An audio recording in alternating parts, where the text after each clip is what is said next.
There's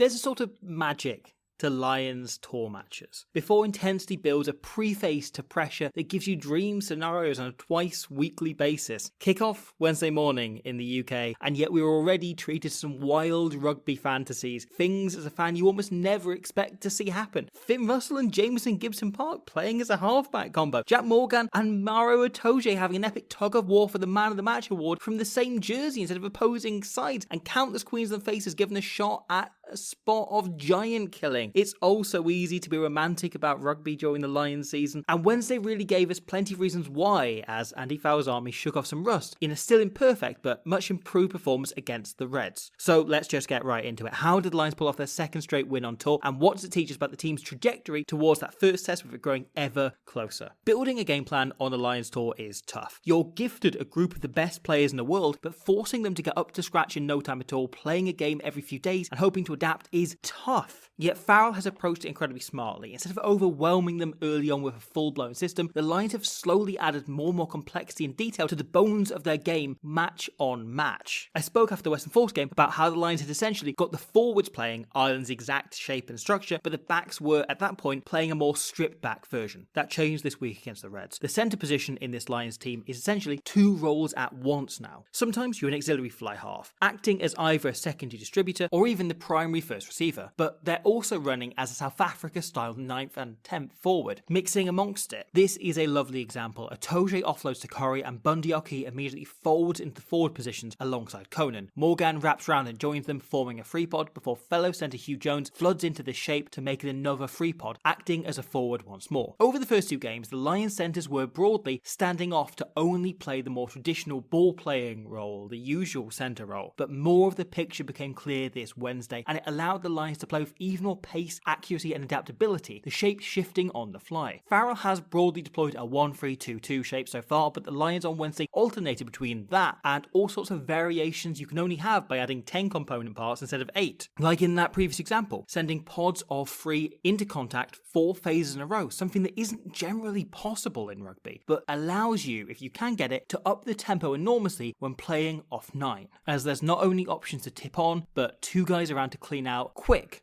at all times. After 3 games, the system is broadly up and running. Farrell's Island play a pretty even mix off 9 and 10, but played almost everything off 10 against the Reds, at least whilst JGP and Russell were on the pitch. Perhaps this is them trying to stress test a part of the game plan by overloading it. Perhaps it's Russell calling things on the spur of the moment, just spotting things and thinking, yeah, I want to have a go at that. Perhaps it's a deliberate plan to get round the Reds' defensively excellent midfield of Hunter Paisami and Josh Fluke. It's hard to say, but it did lead to some absolutely lovely rugby, especially as the Lions grew into the game from about 15 minutes onwards. The really pleasing thing, after 3 games, is now virtually every player seems to know their role, and it really showed up in Duan van der Merwe's try. Uru, who was exceptional, gives away a very funny free kick, and whilst Gibson Park taking a quick tap at pace is obvious, everyone sees this coming, the speed at which Jack Morgan gets into carrying position, able to throw the dummy and get over the gain line, is hugely impressive. He's always thinking, being incredibly alert, and it gives the Lions something to play off. Admittedly, Russell then looks up perhaps a second too late and goes, oh, there's nothing on. Maybe I shouldn't have called this myself. So tries to take it in, offloads to Stewart, who carries. With Cannon making sure Russell is very out of the game, JGP takes over instantly and barely even has to look up. Curry's line is lovely and holds these defenders, allowing Chesham and then Conan to show some lovely hands to fix the 2 outside defenders and give Mr. Colossus the chance to finish the corner. The speed at which the Lions find shape both after the free kick and then after this mess of a phase is excellent and hugely exciting. The forwards taking it on themselves to spot and execute this overlap. There were still too many handling errors in the maul, and particularly the restarts seem like a bit of an issue, but the really encouraging thing is it now feels like everyone knows their lines and positions is getting better and better them all the time, with only occasional timing issues that need adjusting. This is a great example. The greatest player on earth makes a brilliant turnover and gets the Lions on front foot immediately, but instead of just standing about, they snap into shape right away. They're so fast into position. Porter is a tiny bit off his mark, but that's okay. He's the only one remotely off, as Russell sent it to Duan coming in from deep, who carries. The Lions are then perfect on phase 2. They're set already. Curry bouncing out the tackle as they reset. Last week we saw plenty of Ireland's trademark tiny little passes, tiny little like hands and so on off first phase, but virtually none later on. But the team have now grown into them and are starting to add them in more general play as they learn those phase shapes and are able to execute them. A big part of why Andy Farrell's game plan is so complicated and it's taking longer than we're used to in Lions tours to get the players up to speed is every player here essentially has to know about half a dozen roles. Something the Lions got caught out on later in the game as Will Stewart was forced to run the usual back row line here, something Porter, Furlong, Beelum do with ease in emergency situations for Ireland, but he gets slightly wrong. He gets his timing off. It's no sweat on his brow. It's still brand new to him, but it leads to a knock on the Lions losing an attacking chance. Contrast that to how the back row operate here, which is the same move being ran by people that know how to run it. Russell takes the ball and Conan runs a brilliant, selfless line. Fly off McLaughlin Phillips here sends the big number 8 running down the channel, so is bracing himself. Yet Conan instead cuts an inside line. It turns the 10's head with Tumanga Rowland pointing out Daly, working hard to put himself in the picture. Conan has opened things up and it allows Hugh Jones to hit the line late. Chesham straightens, blocking McLaughlin Phillips, and Jones targets that space, looking to draw Anderson here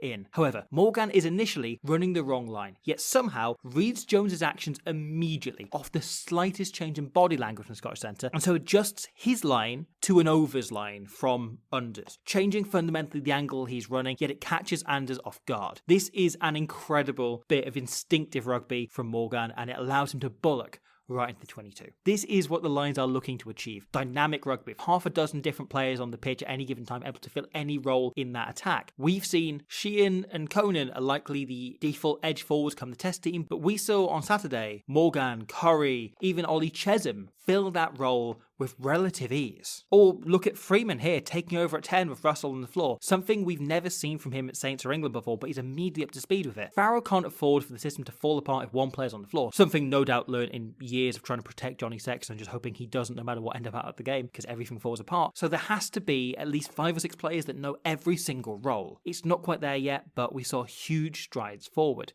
And some stuff they do have nailed to a T. This try from Andrew Porter is a brilliantly worked 2-phase move. First phase on the tap, Keller carries, but watch Will Stewart here. He locks his body into the ruck. The plan is clearly always to carry left phase 2, so he gets in the way. And Breel is there in body only. His feet are forced to wrap around the ruck, no firm position, with Stewart blocking his way, and hence can't plant his feet to make any kind of dominant shot to contribute any force in the tackle. This leaves Porter one-on-one with the tackle and no extra weight coming in, and then in turn the weight comes behind Porter. Chesham's latch is excellent, propels him forward, then Morgan's detail brilliant, dropping them to deck and making sure nobody can get in and hold them up or make a second effort to propel them backwards. This is a superb team try from the forwards, virtually the entire pack contributing to make it look like an individual effort from Porter, who is himself unbelievably strong and supremely good on these short carries. Likewise, this seemingly simple try by Maro Itoje is a masterclass of dark arts and accuracy from the Lions. Porter and Stewart dominate the scrum, the Irishman in particular getting on top of Tumanga Allen, who crumbles under pressure. And with this scrum collapsing on the open side here, this side near the camera, Jack Morgan senses opportunity. He grapples with Brian, holding the flanker in, and drags Itoje here forwards. The lock senses an opportunity and pins Tumanga Allen on the floor, locking on it. The Reds pack are then in no position to break away, and Russell smells blood. With McLaughlin Phillips in the backfield, Thomas fills into the 10 channel, but Russell, having spotted all of this, makes a lovely touch that forces the scrum half to engage, instead of helping out his 12. It's a simple ball dropped off to Archie, but Hugh Jones runs a lovely line, splitting Fluke and Paisami, meaning the tackle has to be made one-on-one by the 12. And even if you're also a chunky Samoan lad, dropping Bundy Archie is pretty hard.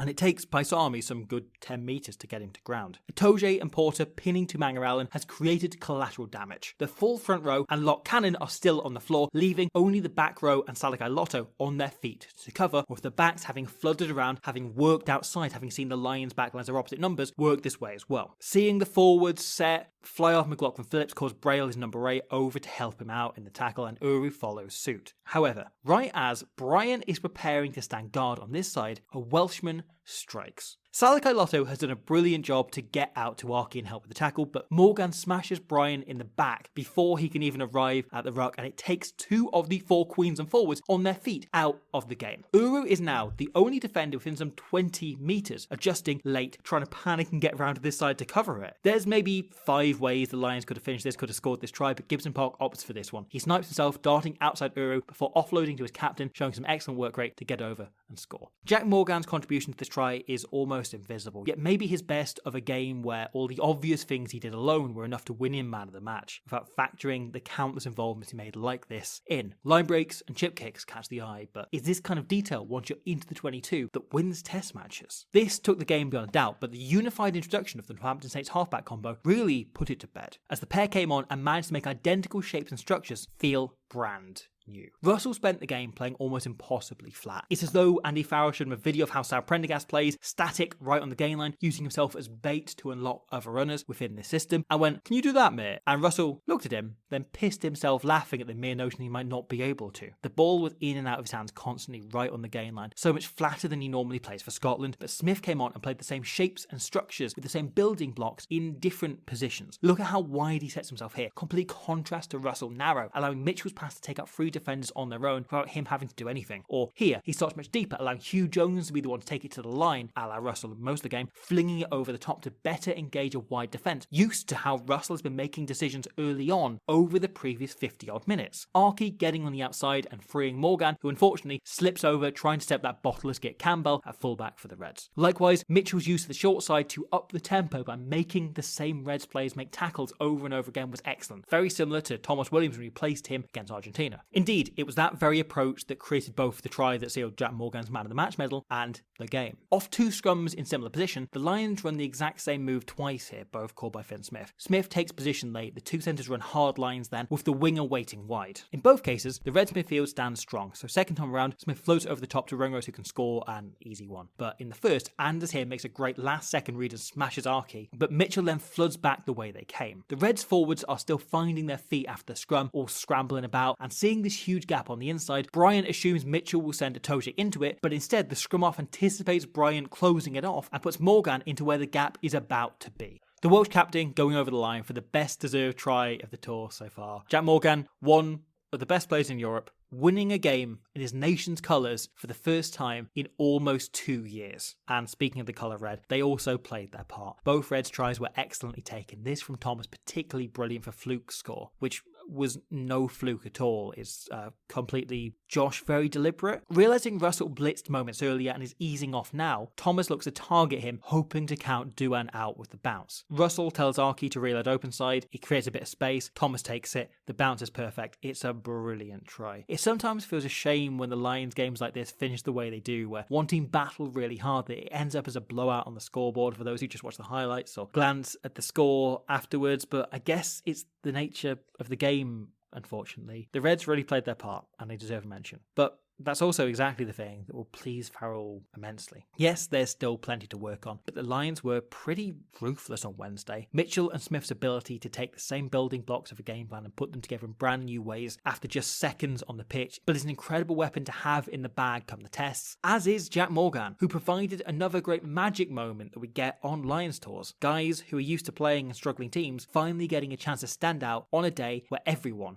is excellent around them. The Lions now travel to Waratahs, where they'll play New South Wales on Saturday, hoping to keep the steady march of magic going, with the pressure and drama still another 2 weeks away.